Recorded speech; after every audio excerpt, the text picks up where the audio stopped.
Hello guys! For today's video, nasa additional standard formulas in integral calculus na tayo that leads to inverse trigonometric functions or logarithmic functions. Okay, so ibig sabihin nun, yung sagot natin may nag-i-involve ng inverse or and logarithmic. Okay, yung formulas na yun, i-flash ko guys sa screen and I will explain each.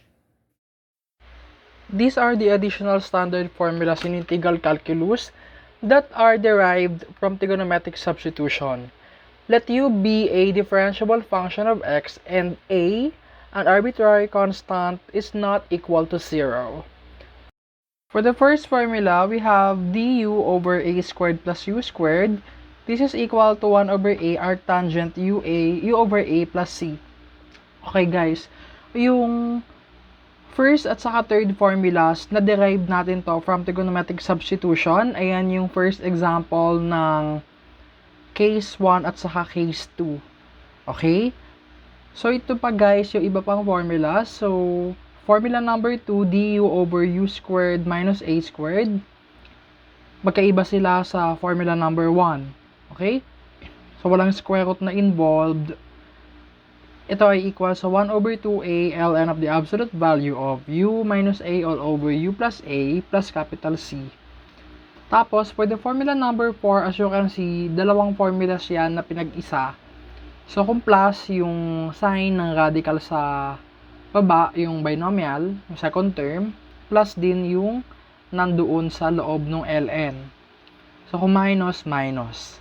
And then for the fifth formula, we have the square root of a squared minus u squared nasa itaas. Okay, ang kanyang integral, ayan, mahaba. Tapos yung formula number 6, dalawang formulas din yan na pinag-isa. So kung plus, plus yun, yung mga nandun sa sagot. Kung minus, minus naman. So you have to be careful with the sign. Itong mga formulas naman na to is usually madaling kabisaduhin. Tapos open notes naman madalas or pwede kayong gumamit ng index card. But it's better when you practice solving at home. Okay, for the first example,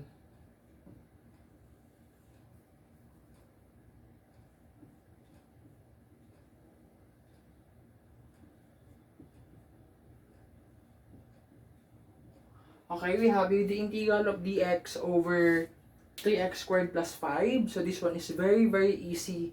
Alam mo na agad kung anong form yan.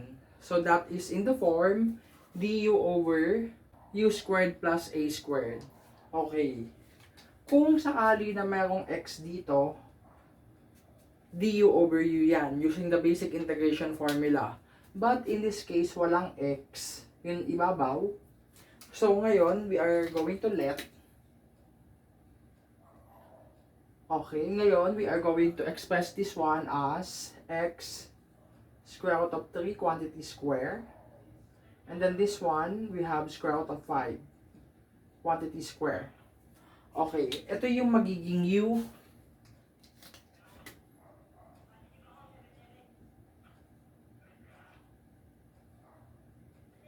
And du is equal to square root of 3 dx. So, wala tayong nakakitang square root of 3 sa ibabaw, pero yung dx nandun. So, ibig sabihin, constant lang yung problema natin. Magkakaroon tayo ng integrating factor or neutralizing factor na 1 over square root of 3. So, mamaya na tayo mag-rationalize kasi posible na while on the process of answering or simplifying it, kusang mag-rationalize yan or magka-cancel ito. Some instances only. Okay, so therefore, we have 1 over square root of 3 times the integral of square root of 3 dx. Kung nag-insert ka doon, mag-insert ka rin dito ng du. Tapos we have here, i-express na natin na ganito. Ayan. Para makakita nyo guys yung magiging itsura ng sagot at saka yung process. So, du is equal to this one. Okay? Okay, we have here, baka mamaya i-cancel out nyo to. We're not going to cancel it. At dito pwede na tayo mag-rationalize. Kasi wala namang makukuha na value pa. Tapos multiply na natin yung value nito, which is 1 over a. Dapat pala nilagay natin yung a dito. Ayan. 1 over a times arctangent u x square root of 3 over a. And then plus c. Ganun lang kadali. So, ito,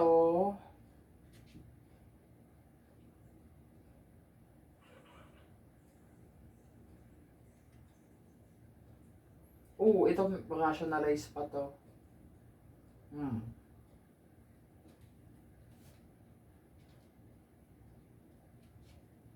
So, rationalize pa natin to. Tapos pati yung nasa loob, i-rationalize din natin.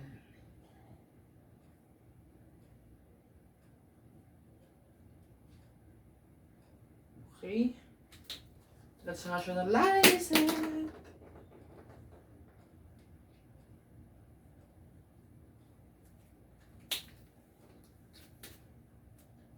Okay, take note guys na yung etong nasa loob na to, nasa loob yan ng arctangent function. So, ibig sabihin, ito, hindi mo yan mamumultiply doon. Yung mga nandito, hindi mo yan mamumultiply sa loob. Kasi they are protected inside. Sana all. So, dito we have square root of 15. And then dito, we also have 15. Tapos, we have arctangent x square root of 15 over 5 plus capital C. Yan. So, ito guys, hindi nyo yan pwede ipag-multiply ha. So, ayan na yung final answer.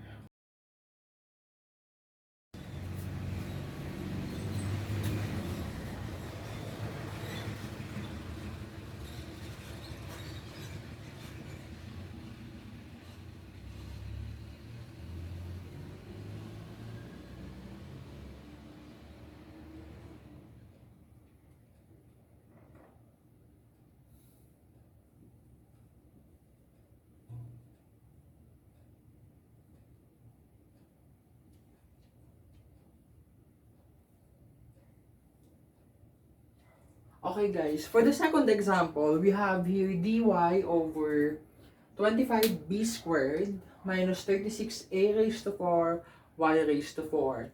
Okay, our variable of integration is y. Ibig sabihin, y lang yung dapat natin pagtuunan ng pansin dito para makapag-decide tayo kung ano yung gagamitin. Okay, kung merong y cube dito, kung lang ha, pwede natin du over u. Pero since wala, pwede kaya gamitin yung additional standard formula dyan. Ngayon, kung halimbawa kayo guys yung gagawa ng exam, tapos ganyan na gusto nyo may involved na y raised to 4, so yung formula natin kasi is ganito. Du. So, ibig sabihin, yung derivative or differential dapat nung u ay nandun sa taas. So, ngayon, ito, ano ba yung equivalent nito na naka-square? So, ito ay equal sa 6a squared, y squared quantity square. Tapos, ito naman, 5b quantity square. Ayan. So, ngayon, yung derivative dapat nito, nandito, sa taas, para magamit natin yung additional standard formula. So, ito, ano ba yung derivative nito? 12a squared y. Kahit yung y lang, yung nasa given, mag-work yan.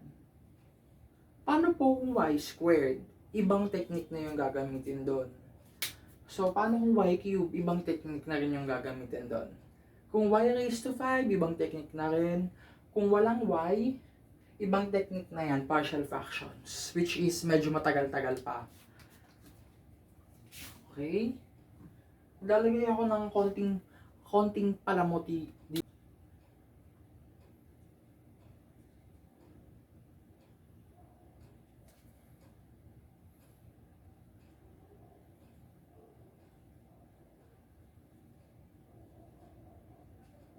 Ayan. So guys, ito, hindi nyo yan pwede ipag-cancel kasi binomial yun nasa baba. Okay? Okay, so let's now start. Yung maglalat na tayo. So obviously, ito yung u, kasi yun yung function. Let u be equal to 6a squared y squared. Ayan ha, hindi ito. Ito. So du is equal to 12 a squared y. Yung a squared hindi nagalaw. Constant kasi. And then dy. So sa given, makikita natin na merong may dy. Merong y. Ito pwede natin kaltasan to. Pati yung 3. Sige. So du is equal to 4 times 3 a squared y dy. Ayan, given to. Ito guys, pinapakitaan ko kayo ng ibang options. Actually, pwede nyo namang gamitin na ito na mismo yung inyong integrating factor, yung 1 over 12a squared. Pero kasi dito sa given, meron tayong given na pwede nating maisama agad dun sa du. So para yung utilizing factor, sakto na. Hindi na tayo mag-divide pa dito sa labas. Okay. So, ang NF dito sa case na to ay 1/4 lang. Okay? Okay, let's now have, so therefore, we have 1/4. Tapos, yung a raised to 5, babawasan natin ng 2. Kasi ito yon. So, times a cubed. Tapos, sa ibabaw, andyan na yung 4 times 3 a squared y dy. Okay? Pag ginansel mo to, babalik ka dun sa given. Tapos, pag binag-multiply mo yan, ito yon. And pag pinag-multiply mo yung a squared saka a cubed, ito yon. Tapos sa ilalim, we will have ganito na yung pagsulat natin. 6. Yun nga lang guys, wala tayong formula for a squared minus u squared. Ang meron lang tayo is yung u squared minus a squared. So ngayon, paano pag a squared minus u squared? So paano? So since wala namang square root or cube root or any fractional exponent, at ang power nitong binomial mismo ay 1 lang, pwede nating ilabas yung negative sign. So ito magiging negative 1 times the quantity u squared minus a squared. So pag minultiply mo yan, negative na yan dito, babalik ka dito. Tapos yung negative na yan, of course, ilalabas natin dito sa part na to. So yun yung gagawin natin dyan. Okay? So we have a cubed over 4. So ilabas na natin yung negative 1. Yung negative 1, yung negative ay hindi mo dito ilalagay ha. Hindi dyan, dito. Kasi multiplication yan. Pag dito mo nilagay, magiging dalawang terms na yan. Magiging minus na. Pero ito ay negative, hindi minus. Okay? Ito magiging 12 a squared y dy. So since nilabas na natin yung negative dito ng denominator, ang ayos na dapat nito ay ganito na. And then minus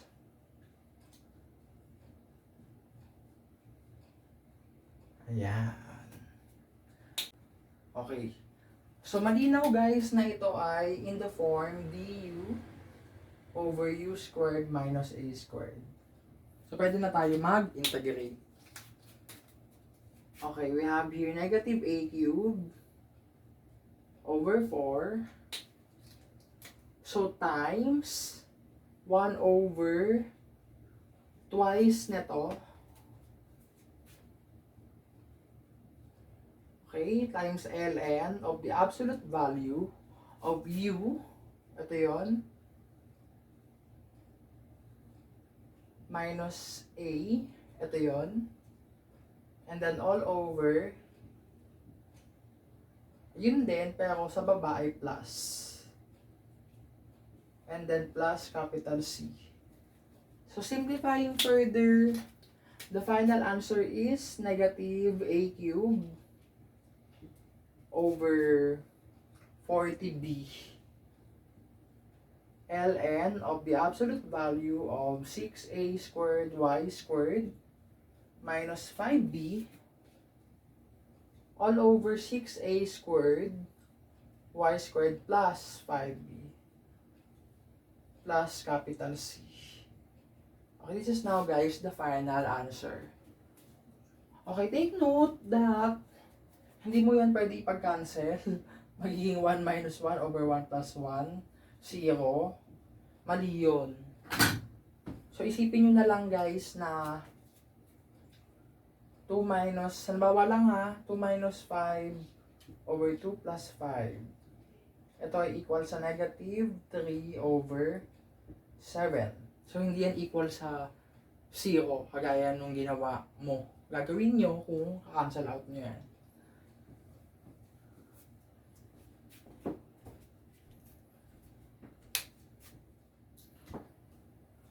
Okay guys, for the third example, let us have here. So dito, as you can see, unlike sa trigonometric substitution, madali na lang mag-imbento ng given. Kasi kagaya nung kanina, kailangan lang sa taas, nandun yung derivative nung u. So ngayon, let's have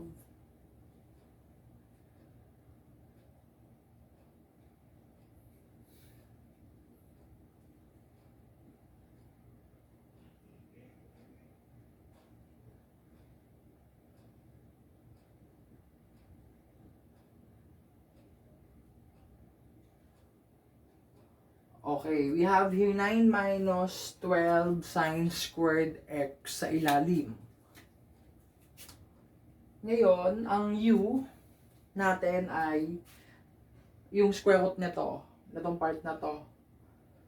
So, square root of 12 sine x. Ang derivative ng sine x ay cosine x. So, yun lalagay natin dito. Ayan. Pero kung gusto nyo na masyadong complicated muna, ulitin natin.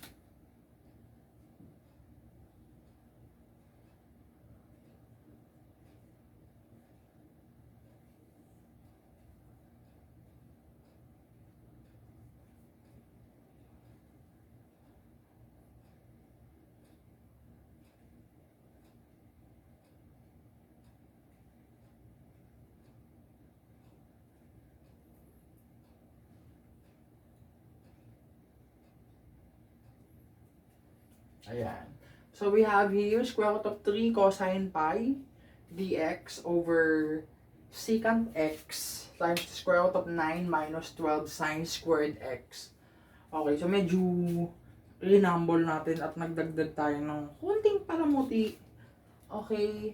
Ang cosine pi, kukunin natin yung value niyan. Since cosine pi lang naman, hindi cosine pi x, hindi cosine pi squared, magkaiba yon. So, ito, walang value yan. Hindi yan special angle. Pero ito, ayan, pwede yan. So, yung cosine pi, hindi. So, andito yung pi. Ang kanyang coordinate sa unit circle ay negative 1, 0. So, lalagay natin yung value nung cosine pi. At the same time, ilalabas natin si square root of 3 kasi pampagulo yan. Tapos yung cosine pi, ang value nun ay negative 1. Don't forget the parenthesis ha. Pag hindi mo nilagyan ng parenthesis yan, maging binomial yan. Square root of 3 minus 1, which is hindi. So we have here this one. Tapos, makakapansin nyo yung secant x nasa ilalim.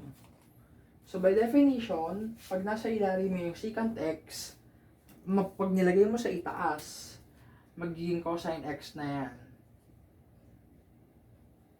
Ayan. And then we have here, square root of 9 minus 12 sine squared x. Okay. So, pwede na tayo mag-left, guys. So, dito ito yung magiging basehan natin. So, take note na hindi natin pwede gamitin yung power formula dyan na ito, gagawin mong fractional exponent, tapos iaangat mo. Kasi yung halimbawa, ginawa mong ganito, hindi pwede mag-work. Kasi yung derivative nito, 12 sin x cosine x. Cosine x lang meron ka. So, bali talagang yung additional standard formula yung possible na gagamitin natin dito. So, u squared is equal to 12 sin squared x. Hindi kasama yung negative. So, positive yon. Tapos yung a squared ay 9.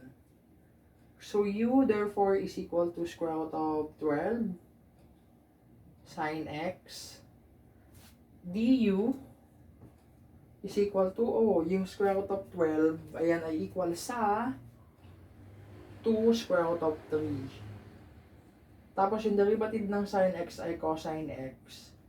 Tapos naka-differential tayo, so dx. Okay.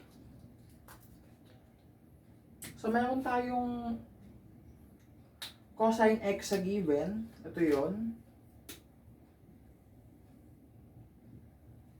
Tapos, meron din tayong square root of 3. So, itong square root of 3 na nilabas natin, pwede natin ibalik sa loob. Para yung ating neutralizing factor ay ano na lang, 1/2. Ito pa pala. So, yung A ay equal sa positive 3. Yung positive, guys, yung kukunin natin. Hindi yung negative. Okay. So, we have here, negative. So, yung square root of 3, papasok na ulit natin dito.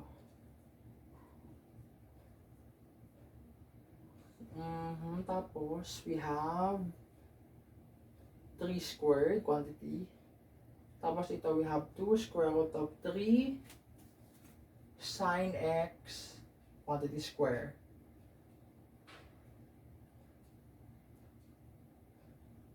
Okay? So, pag ginawa mo yung derivative na tong isang buo na to, ito yon. Ay! Ito pa yung ano pa pala, sorry. Yung NF pa pala. So, we have 1/2. So, dito we have 2. Yan. And we also have the negative here from the ito. Yan. Perfect. Kapag kinuha mo yung derivative nito, guys, ayan yun, yung nasa taas. Okay, let us now solve. We have 1/2, negative 1/2, and this one takes the form du over the square root of a squared minus u squared. So we have 1/2 arc sine u 2 square root of 3 sine x over a, which is 3. Yan. So guys, reminder lang ulit na hindi nyo to pwede ipag-cancel. Kasi nasa loob ng arc sine function yung 2 na yan. So, hindi yan pwedeng galawin. Okay, so this is now the final answer.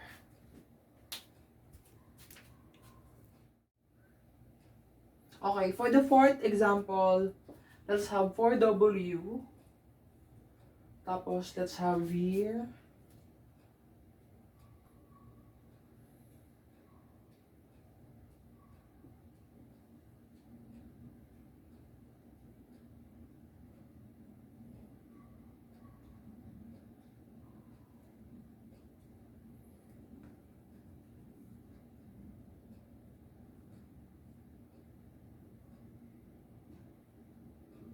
Okay, ito na naman tayo, hindi na naman squared lang. So ito, yung W raised to 6, ayan ay equal sa W, quantity W cubed squared. So ang derivative nito ay 3W squared.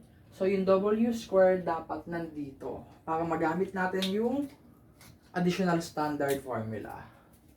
So maglalagay ako dito ng W squared. Kung sakaling wala yung W squared dyan, mahirap na yon. No, halimbawa walang W squared, ayan lang yung given. Mahirap na guys, isolve yan. But you can use trigonometric substitution, pero mahirap pa rin isolve yan. Baka gumamit na ng advanced methods of integration. Okay. So the first step, you know, yung 4 ilalabas natin doon. Kasi pampagulo yan. So W squared, DW. Practice makes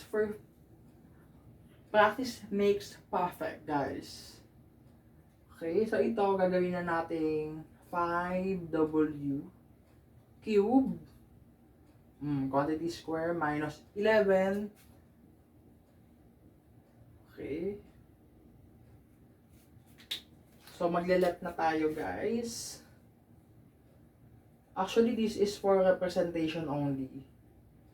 So, du is equal to 15 W squared dW. So, sa given, meron tayong W squared at saka dW. Pero yung 15, wala. So, neutralizing factor, 1/15. So, yung A ay equal sa 11. So, hindi na tayo nag-A squared kasi ito na eh.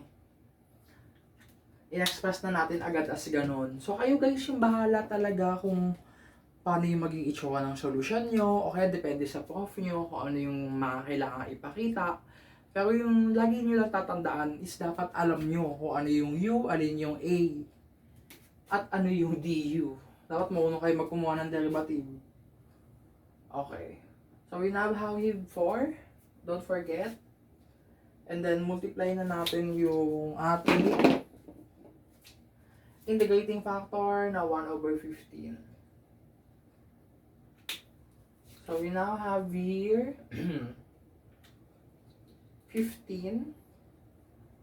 Ayan. 15W squared dW. Tapos we have square root of 5W quantity square. And then this one. So this one takes the form du over square root of u squared minus a squared. Okay? So pag kinuha mo yung derivative na itong nakaparenthesis na to, ito yun. So we now have here 4/15 ln of the absolute value of u, 5W cubed, and then plus. So, regardless of the sign here, plus lagi yung nandito. And then, we have here. So, yun dito na ilalagay mo. Ano ba ito pag in-expand? Pag sinimplify. Ito yun. So, we have 25 W raised to 6 minus 121. Para, hindi mo nasusulat ulit. Kasi kung halimbawa, ito yung nilagay mo dito, another line pa ulit, ito yung dapat nasa final answer.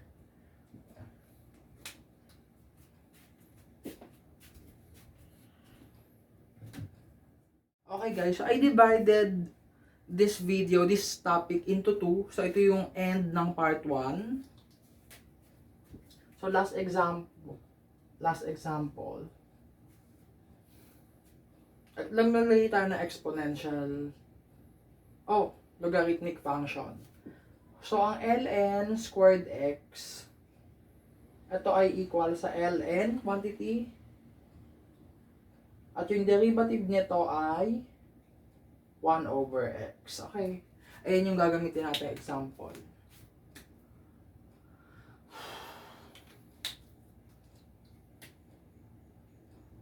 Okay, let's have here x raised to negative 1. Tapos maglagay tayo ng 8 dito. Tapos 40 ln squared x minus 20. So guys, it should also be noted, no, na ln squared x is not the same as ln of x squared. Magkaiba yon. So ito yung pwede mo ibaba dito, pero this one, hindi mo pwedeng ibaba yung power na yan unless kukunin mo yung derivative. So kung kunin mo yung derivative niyan, ayan, tama yun, ibababa mo yung power. Ayan. Pero yung kanina na yung ln x squared, so magiging 2 ln x, property of logarithm yan. Hindi ka kumuha ng derivative. Okay. So dito, ln squared x, so yun agad yung ating point of interest. Tapos we have x raised to negative 1. Alam nyo naman, pag may x raised to negative 1, equal yun sa 1 over x, tapos may ln. So yung relationship, makikita nyo na magkakaroon kayo ng hint na, ay baka yung u ln x, kasi yung derivative nun 1 over x. Ganun guys. So pag nagka-practice talaga kayo mag-solve, mafi-figure out nyo lahat yun. Okay, so isulat natin ng maayos. We have 8. Tapos dito, we have 40. ln squared x minus 18. Binomial yan. Tapos sa ilalim, dito na lang natin ilagay. Itong x na to, dito natin ilagay. Baka naman mamaya, i-cancel out nyo yung x. D na lang yung matira. So, mali yun. dx over x na to. Okay. So, mag-delete tayo. So, dito, hindi ko sinulat na naka-parentheses. So, mag-start tayo sa u squared. Hindi u ha, u squared. Tapos dito yung a squared. Yan. So, u is equal to, so square root of 40, that is 2 square root of 10. Okay? Tapos ln x. So, nawala na yung square. So, ngayon, makikita natin sa, hindi pa pala. So, yung du is equal to 2 square root of 10 over x. And then times dx. So, ngayon, makikita natin sa given na meron tayong over x. Pero wala tayong 2 square root of 10. So, ang neutralizing factor natin ay 1 over 2 square root of 10. Okay?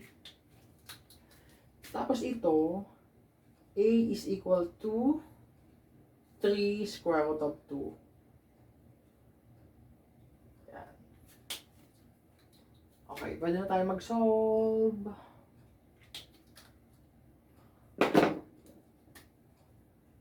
Okay, we have 8. Don't forget this.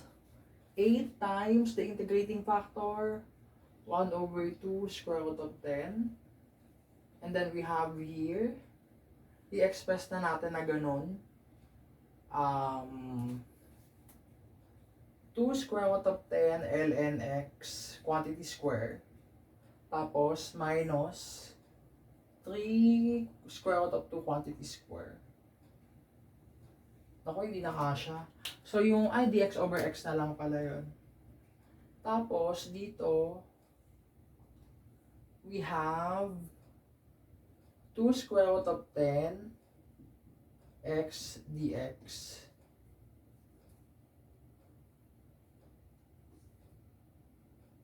Ayan. Okay, so pag kinuha mo yung derivative na to, ito yun. So, this one takes the form square root of u squared minus a squared. So, formula number 6. Okay? So, mag-cancel to. 4 divided by 2, that's 4. And then, mag-rationalize na rin tayo. Okay? So, yung sagot dyan, dalawang terms, binomial. Okay, yung sagot guys dito is binomial. So, dalawang terms. So, we have here 4 square root of 10 over 10. I-rationalize na natin. Okay, for the first term guys, ibayin natin yung kulay. We have u over 2. So, we have 2 square root of 10 ln x over all over 2. Tapos we have times u squared minus a squared, yung given yon. Ayan.